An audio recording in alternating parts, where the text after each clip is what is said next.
झारखंड मुक्ति मोर्चा के केंद्रीय अध्यक्ष शिबू सोरेन की पुत्रवधू और उनके पुत्र स्वर्गीय दुर्गा सोरेन की बहू सीता सोरेन ने जामा विधानसभा क्षेत्र से लगातार 3 बार जीत हासिल की थी। 2009, 14 और 19 में, और अब 2024 का चुनाव होने वाला है। लेकिन इस बार उन्होंने पाला बदल लिया है। लंबे समय तक जब वे झारखंड मुक्ति मोर्चा की तरफ से जामा विधानसभा की सदस्य हुआ करती थी, तब उन्होंने कभी अपने सरकार के विरुद्ध, जो लगातार 5 वर्षों से हेमंत सोरेन की सरकार चल रही थी, उसे लेकर मुंह नहीं खोला था। इसके पीछे परिवार की प्रतिष्ठा का दबाव और साथ ही साथ पार्टी का दबाव, दोनों ही काम कर रहा था। क्योंकि एक बार जब हेमंत सोरेन की सरकार चल रही थी 2019 के बाद, तब सीता सोरेन ने इस बात को सार्वजनिक कर कि सरकार और ब्यूरोक्रेसी मिलकर जगह जगह खनिज से उगाही करने में लगे हुए हैं। मामले ने काफ़ी तूल पकड़ लिया था और इस मामले के तूल पकड़ने के बाद फिर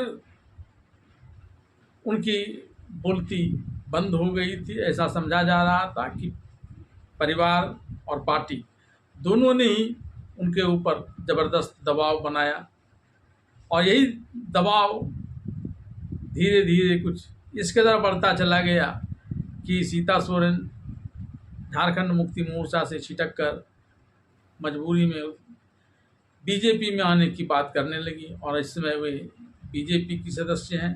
उन्होंने दुमका लोकसभा क्षेत्र से भी चुनाव लड़ा था, यद्यपि उन्हें जीत हासिल नहीं हुई थी, और अब जामताड़ा विधानसभा क्षेत्र से वो चुनाव लड़ रही हैं। अपने ही परिवार यानी देवर हेमंत सोरेन के नेतृत्व वाली सरकार को लेकर वे इस समय पोल खोल रही हैं। आइए जानते हैं क्या कुछ कह रही है सीता सोरेन के द्वारा, केंद्रीय नेतृत्व के द्वारा मुझे जो जामताड़ा विधानसभा के लिए कैंडिडेट के रूप में चुना गया, इसके लिए मैं माननीय प्रधानमंत्री जी को, नरेंद्र मोदी जी को, गृह मंत्री जी को बहुत बहुत धन्यवाद देती हूँ। जो मुझे उस सीट, जो पूर्व की सरकार में जो मंत्री रहे इरफान अंसारी जी, और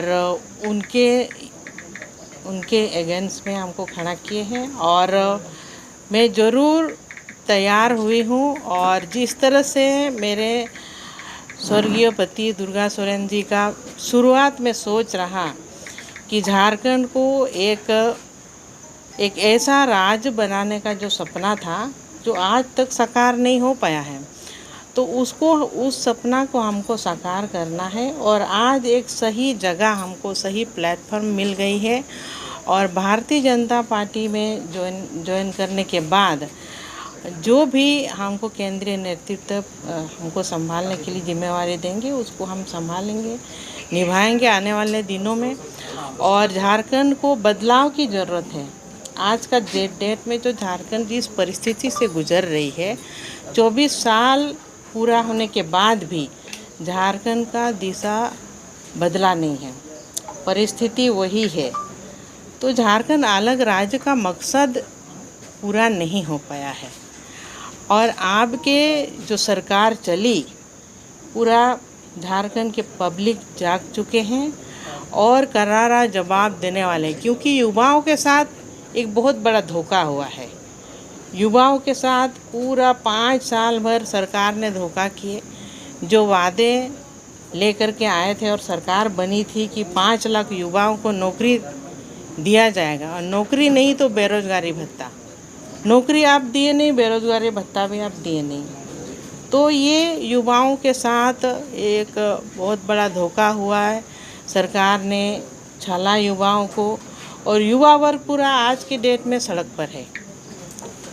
कोई भी नौकरी से संबंधित जो एग्ज़ाम लिए जाते हैं, उसमें भी धोखा हो रहा है, क्वेश्चन पेपर लीक हो रहा है। तो युवाओं को आपने कहाँ लाकर खड़ा कर दिया, हम सरकार को पूछ रहे हैं। और आज जो एक नई योजना लेकर के आ गए, मैया सम्मान योजना, एक तरह से इसमें ये भी बोला जा रहा है कि भारतीय जनता पार्टी के लोगों ने, पार्टी ने मैया सम्मान योजना को कॉपी किए, जो गोगो दीदी योजना है। तो हम सरकार में जो रहे मंत्रीगण, सभी से हम आज पूछना चाहते हैं, और उन लोगों ने किन से कॉपी किए। ये तो जो मध्य प्रदेश के सीएम रहे शिवराज सिंह चौहान जी, वहाँ उन्होंने पहले योजना लक्ष्मी लाडली योजना चालू किए थे, और उस योजना को देखते हुए आज जेएमएम सरकार ने भी वो योजना को चालू किया। लेकिन ये योजना भी उनके द्वारा जो चालू किया गया है, जो मैया सम्मान योजना, ये महिलाओं को सिर्फ एक दाना डालने के लिए और चुनाव का जो चारा बोला जाता है, वोट बैंक को बढ़ाने के लिए, इस सोच के साथ में ये योजना को लेकर के आए हैं। और इसका हिसाब किताब खूब किया जा रहा है कि एक साल में एक महिला को इतना मिलेगा। तो अगर आप महिला को सम्मान दे रहे हैं तो एक अधिकार के साथ, जब से सरकार बनी तो एक महिला का कितना होगा, महिला सम्मान योजना में एक महिला को कितना राशि मिलना चाहिए, 1.5 लाख रुपया।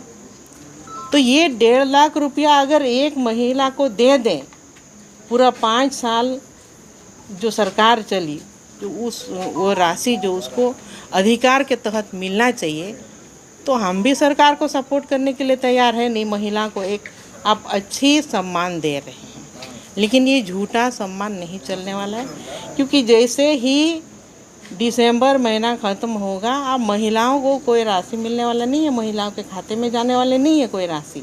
अभी बहुत ध्यान के साथ अब पहली किस्त, दूसरी किस्त डाला जा रहा है। तो ये सिर्फ वोट बैंक को बढ़ाने के लिए ये योजना है और कोई